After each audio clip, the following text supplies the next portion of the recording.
Então vamos lá para a nossa sequência de vídeos A05. Vamos falar de polinômios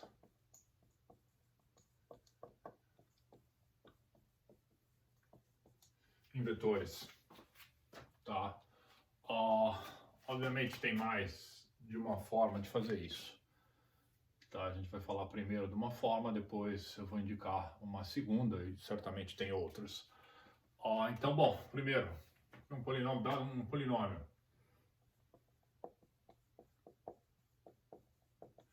Diz, o que é um polinômio? Um polinômio P em uma variável x é uma expressão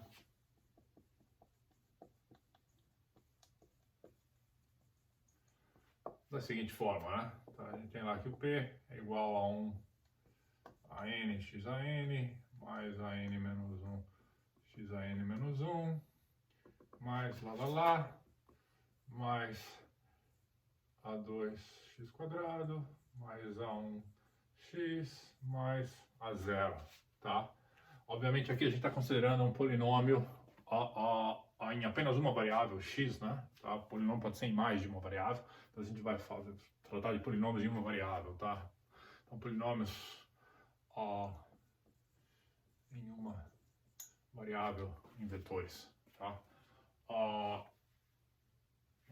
E aqui em que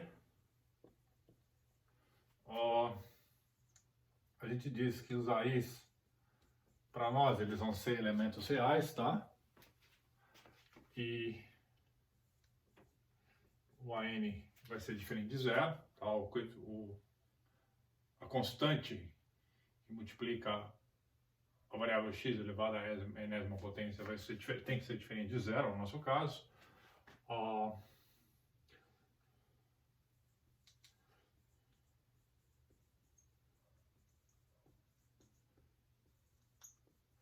Tá? E eles são as constantes A1, A2, A0, AN-1, AN, são os coeficientes de P.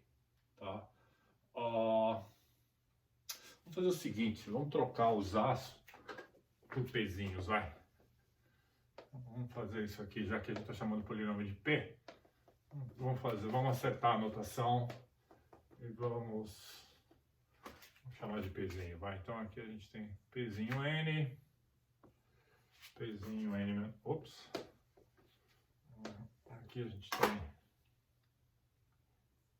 Pzinho N mais Pzinho N menos 1, mais Pzinho 2, mais Pzinho 1, mais Pzinho 0, em que o PI é real e o PN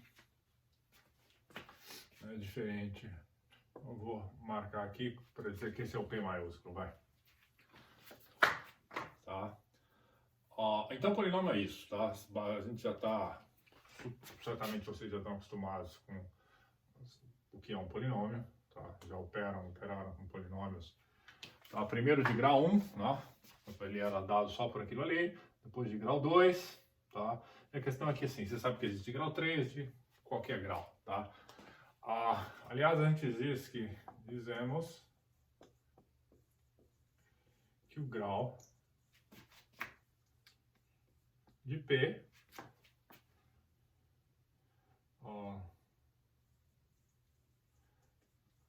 dado por o grau de P é igual a N nesse caso, tá? Bom, foi por isso que a gente definiu que o P de N vai ser diferente de zero, tá? Porque então a maior potência não nula, nesse caso, é o próprio N, tá? O grau do polinômio é exatamente o valor do expoente, do mais alto expoente, no qual o coeficiente é não nulo, diferente de zero, tá?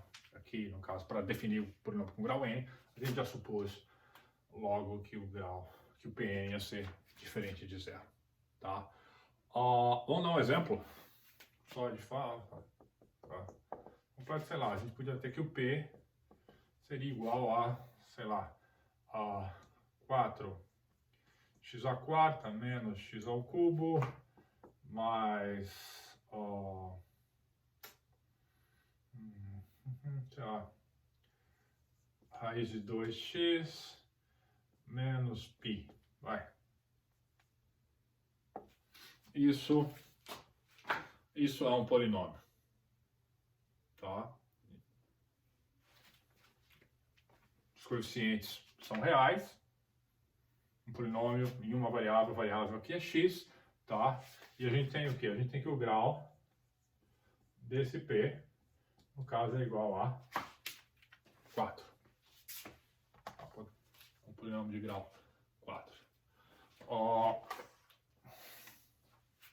O polinômio é uma expressão algébrica dessa forma, tá? A variável x ali, ela algebricamente atua como um placeholder, tá? Ela marca as diferentes constantes que fazem parte do polinômio, os coeficientes que são as constantes, tá? Mas o que vocês provavelmente são mais acostumados é que a gente associa, tá, uma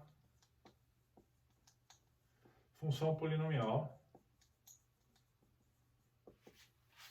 tá, a P.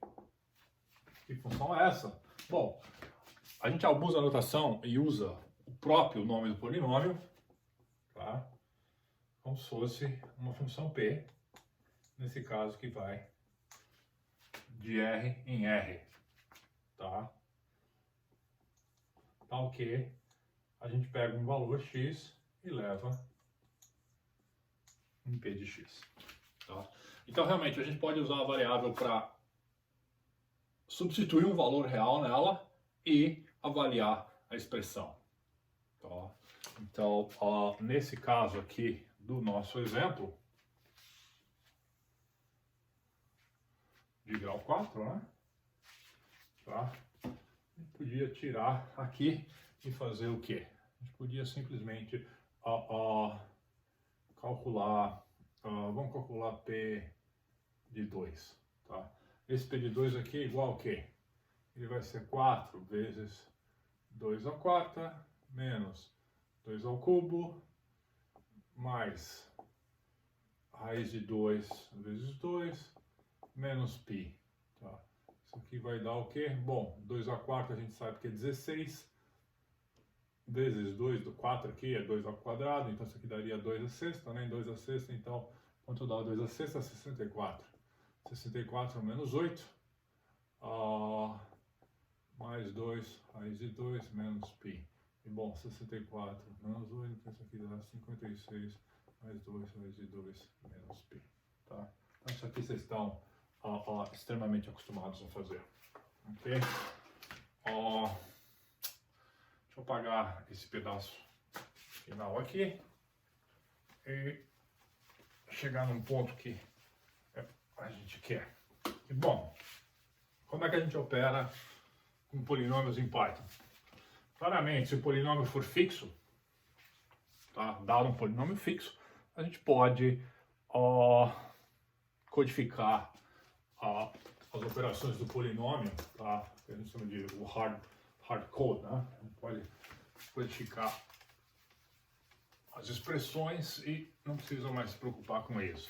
Se o polinômio não for fixo, mas a gente tiver um grau fixo, um grau pequeno, por exemplo, for linear ou for quadrático, ou até mesmo cúbico, a gente pode receber as variáveis P0, P1, P2, P3 e fazer as contas com o polinômio do jeito que a gente imagina. Obviamente, se a gente quiser lidar com um polinômio de graus variáveis, então natural, é conveniente a gente usar uma estrutura de dados que seja mutável e dinâmica para armazenar esse polinômio. E no caso, a nossa estrutura que a gente pensa primeiro, obviamente em Python, são as listas, né? Então a gente usa uma lista para um polinômio, tá? Então,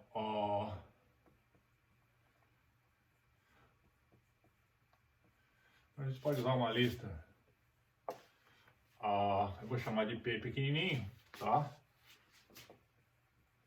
Para representar o polinômio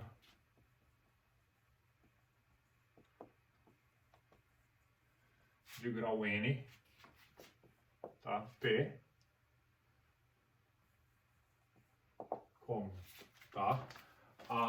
Se esse é o nosso polinômio, como é que será que a gente guarda o polinômio numa lista? Bom, da forma que a gente realmente espera, né? A mais simples possível, tá? Já defini a lista com o Pzinho para representar o polinômio P, e os Pzinhos são também os coeficientes do polinômio, e toda essa escolha foi de propósito, né? Tá? Porque a gente representa os coeficientes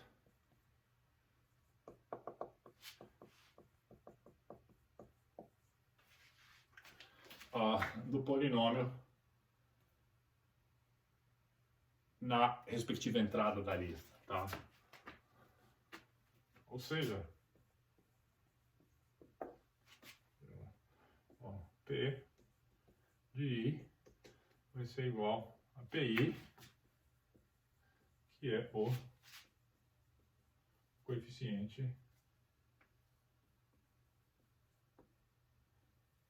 de x elevado a I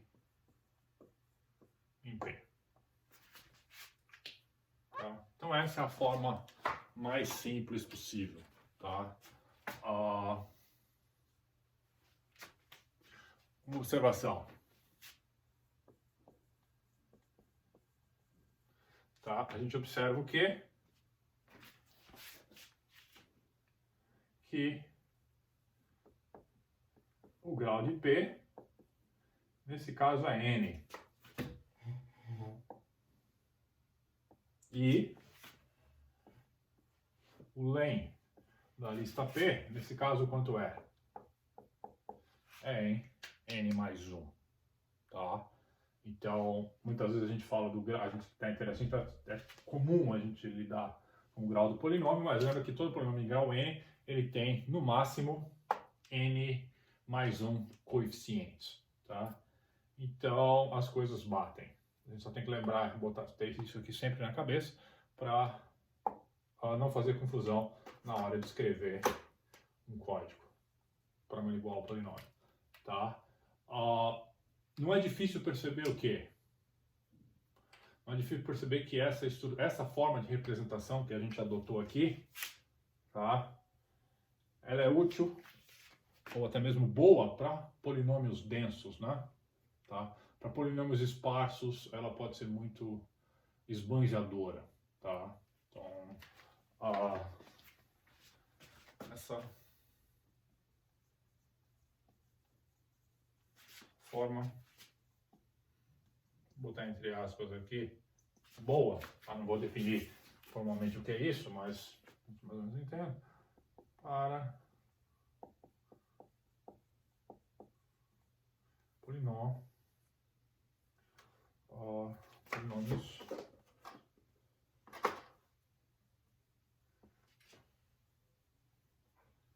densos, tá? O que vem a ser essa história de um polinômio denso? Isto é,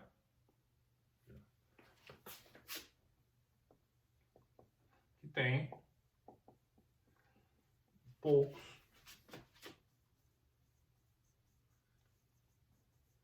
coeficientes nulos, tá? Ou seja, tem poucos coeficientes iguais a zero, tá? Se o nosso polinômio tiver muitos coeficientes iguais a zero, a gente vai ter uma coleção de zeros armazenados aqui, tá? E na hora de fazer as contas, bom, aquilo ali vai dar, obviamente, igual a zero, porque qualquer coisa multiplicada por zero a gente sabe que é zero, tá? Então, se o polinômio for denso, ele tiver poucos zeros, essa é uma forma boa, porque é uma forma sucinta nesse caso. Se o polinômio for muito esparso, tá? Ao contrário de denso, o polinômio é esparso, tá? Vou abrir um quadradinho aqui. Se P for esparso, você vai ver que tiver muitos zeros, como coeficientes, vírgula. Funciona. Vírgula. Mas existe forma melhor. Tá? Então, a gente vai focar nessa aqui primeiro. Então, é uma forma boa para polinômios em uma variável, tá? Polinômios em uma variável densos.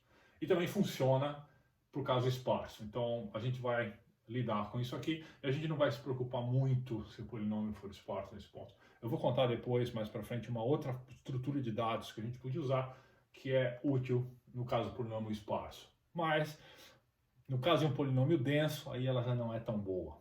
Tá? Então, existe uma, não é bem, quase uma dicotomia, tá? Existe certamente um trade-off aí. Se você sabe que seu polinômio é denso, você usa uma estrutura desse tipo. Se você sabe que ele é esparso, você usa outra. E se você não sabe, bom, você pode testar, tá? E aí você usa uma ou outra como lhe convier, certo? Bom, só de fazer exemplo de um polinômio esparso aqui, sei lá, a gente podia ter x a 12 menos 1, tá? Observe que aqui a gente vai ter 13 coeficientes, 2 são não nulos e apenas apenas 2, quer dizer, 2 são não nulos e 11 são iguais a 0. E podia ser ainda pior, né? Podia ser x a 99, vai. Tá? Claro que isso aqui é um caso extremo, né? Eu vou ter 100 coeficientes, todos 99 iguais a 0 e 1 diferente de 0. Então, se eu soubesse que o polinômio era exatamente isso, eu não usaria uma lista dessa. Mas lembra, essa lista é para a gente representar um polinômio qualquer e operar com ele. Tá? Então, naturalmente, qual vai ser a nossa primeira preocupação aqui? Bom, descobrir qual é o grau do polinômio, a gente já resolveu isso, né? Não vou nem enunciar isso como um problema, por quê? Bom, porque obviamente daqui a gente sabe qual é o grau do polinômio. Certo? Então acho que o próximo passo é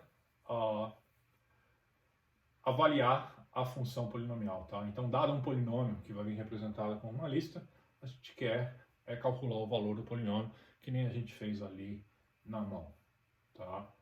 E tem a forma ingênua de fazer isso e tem uma forma que é um pouco mais interessante e a gente vai discutir as duas delas, tá? Depois, obviamente, a gente também vai querer somar polinômios, multiplicar polinômios, derivação simbólica, integração simbólica e determinar zeros de polinômios, tá? Isso tudo a gente vai fazer a seguir.